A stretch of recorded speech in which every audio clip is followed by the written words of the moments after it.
मैं भारत को भारतीयता की मान्यता के आधार पर फिर से खड़ा करना चाहता हूं, उस काम में लगा हूं।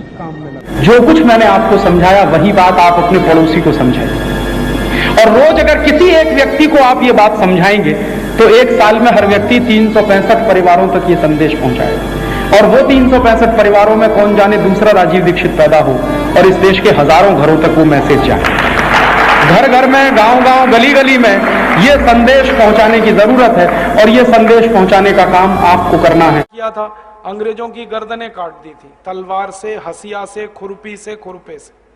गुस्सा बहुत था किसानों में, तो अंग्रेजों को ये लगा कि ये किसान फिर खड़े हो जाएं, फिर मजबूत हो जाएं, फिर हमको मारें पीटें। अंग्रेज 3,64,000 मारे गए थे 1857 की लड़ाई। आपको हैरानी होगी जानकर कुल जितने अंग्रेज भारत में थे उसका 90% मारे गए थे 1857 की लड़ाई। इतनी बड़ी लड़ाई थी। जितने अंग्रेज कुल थे इस देश में उसके 90% मार डाले किसानों ने। तो डर लग गया अंग्रेजों को किसानों से, तो अंग्रेजों ने कहा किसानों पे ही अत्याचार सबसे ज्यादा करो। तो किसान की गाय दिखी उनको, तो गाय काटो, क्योंकि ये किसान को मदद करती है। तो गाय काटने का कत्लखाना खोला। अनऑर्गेनाइज रूप से सबसे पहले गाय कटवाई इस देश में रॉबर्ट क्लाइव ने, और ऑर्गेनाइज रूप से सबसे पहला कत्लखाना भी अंग्रेजों ने खोला कलकत्ता में, मोरी ग्राम में। और उस कत्लखाने में अंग्रेजों के जमाने में रोज लगभग 300 गाय कटती थी। फिर उस कत्लखाने जैसे कई कत्लखाने खोले, 3,000 गाय कटने लगी, फिर 30,000 कटने लगी, फिर 33,000 तक आंकड़ा पहुंचा रोज। अब गाय काटकर किसानों को नुकसान पहुंचाना ये एक उद्देश्य, क्योंकि गाय कटेगी तो बैल नहीं रहेंगे, गोबर नहीं रहेगा, मूत्र नहीं रहेगा, किसान मोहताज हो जाएंगे, गरीब हो जाएंगे।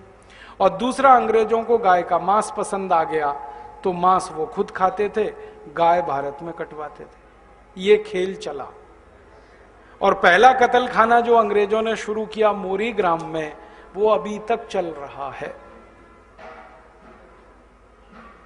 बस अंतर इतना है कि अंग्रेजों के जमाने में उस कत्लखाने में 300 गाय रोज कटती थी, अब वहां 14,000 गाय रोज कटती हैं इस समय।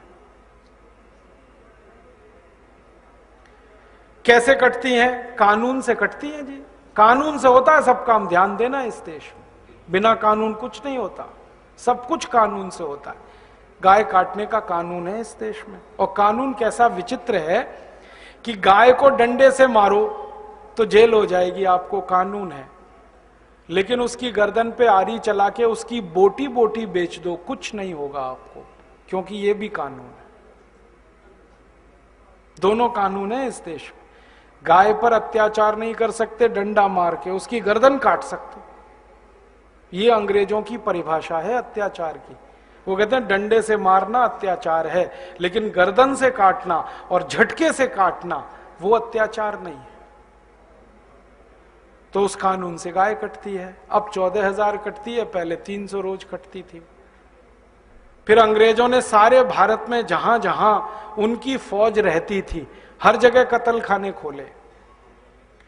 जब अंग्रेज गए भारत से तो 350 कत्लखाने छोड़ गए इस देश में।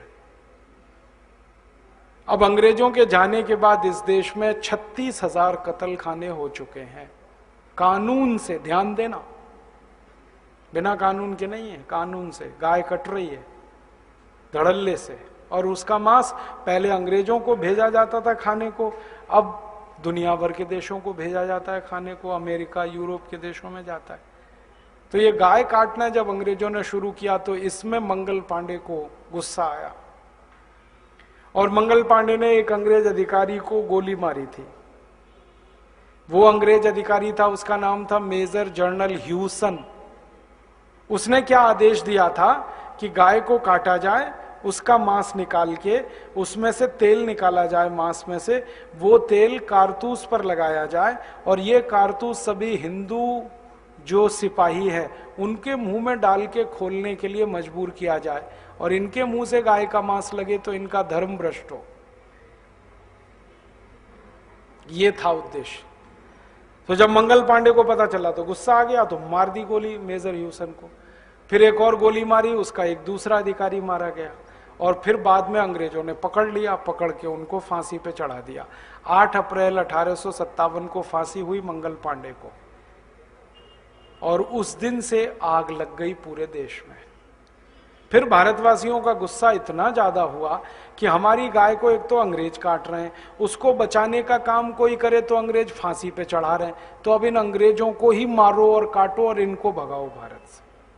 तब देश में संग्राम हुआ, और उस संग्राम में 3,64,000 अंग्रेज मारे गए, और अंग्रेजों में घबराहट पैदा हो गई, और अंग्रेजों में डर ये हो गया कि अगर ये संग्राम ज्यादा दिन चल गया तो हम तो खत्म, हमारी तो सत्ता गई, साम्राज्य गया। तब अंग्रेजों ने याद किया अपने उन राजाओं को जो उनके मित्र हुआ करते थे, और कहा कि अपनी मदद दो हमें।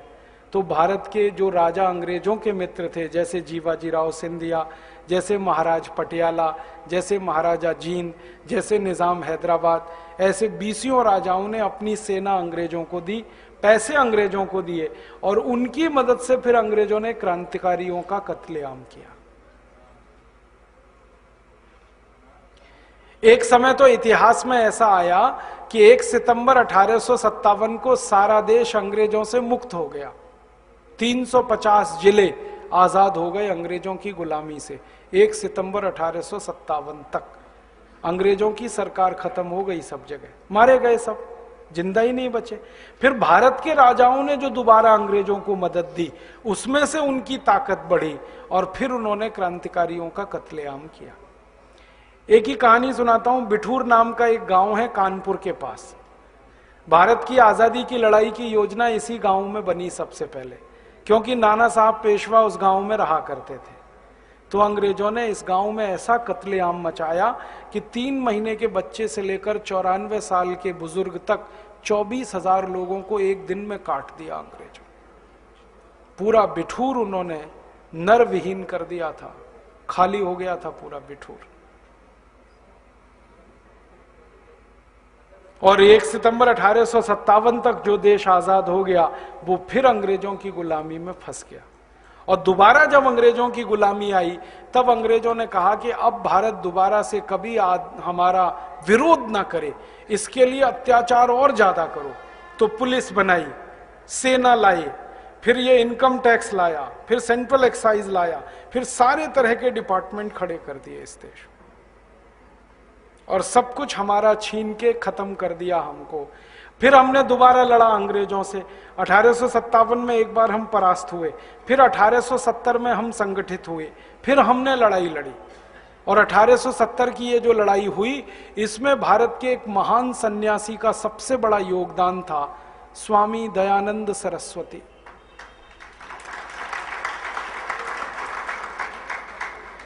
1857 की क्रांति में नाना साहब पेशवा की कहानी हम जानते हैं, उन्होंने बड़ा काम किया। 1870 तक परम पूजनीय स्वामी दयानंद सरस्वती ने फौज खड़ी कर दी पूरे देश में।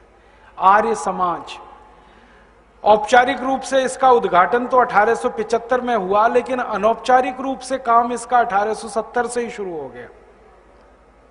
और फिर आर्य समाजियों ने लड़ाई लड़ी, और 1894 तक लड़ते रहे अंग्रेजों से, मरते रहे, लड़ते रहे, मरते रहे, लड़ते रहे। फिर 1894 में लोकमान्य तिलक आए, उन्होंने फिर लड़ाई शुरू की, और 1920 तक वो लड़ते रहे। लोकमान्य तिलक के साथ लाला लाजपत राय, विपिन चंद्र पाल, ऐसे कई क्रांतिकारी थे। फिर 1920 में महात्मा गांधी ने कमान संभाली, और गांधी जी ने फिर पूरे देश को खड़ा किया, और वो 1947 तक लड़ते रहे। बीच में भगत सिंह, ऊधम सिंह, चंद्रशेखर का भी अध्याय जुड़ा, वो सब आप जानते हो। जब हम 47 में आजाद हुए 15 अगस्त को, तो महात्मा गांधी को किसी ने पूछा, और वो कोई नहीं था, बीबीसी का एक रिपोर्टर आया गांधी जी से इंटरव्यू लेने, और उसने पूछा, बापू अब तो देश आजाद हो गया, अब आप किससे लड़ोगे? अंग्रेज तो चले जाएंगे, अब आपकी लड़ाई किससे होगी? तो गांधी जी ने कहा, अभी देश आजाद नहीं हुआ, अभी तो खाली अंग्रेज भारत छोड़कर जा रहे हैं। अभी तो अंग्रेजों की बनाई गई जो व्यवस्था है, जो कानून है, जो नियम है, इनको हमें बदलना है। असली लड़ाई तो अब शुरू होगी। तो उसको समझ में नहीं आया बीबीसी के रिपोर्टर को। तो गांधी जी ने उसको और हल्का करके समझाया कि देखो, अगर अंग्रेज चाहें तो भारत में रह सकते हैं मेहमान बनकर हमारे,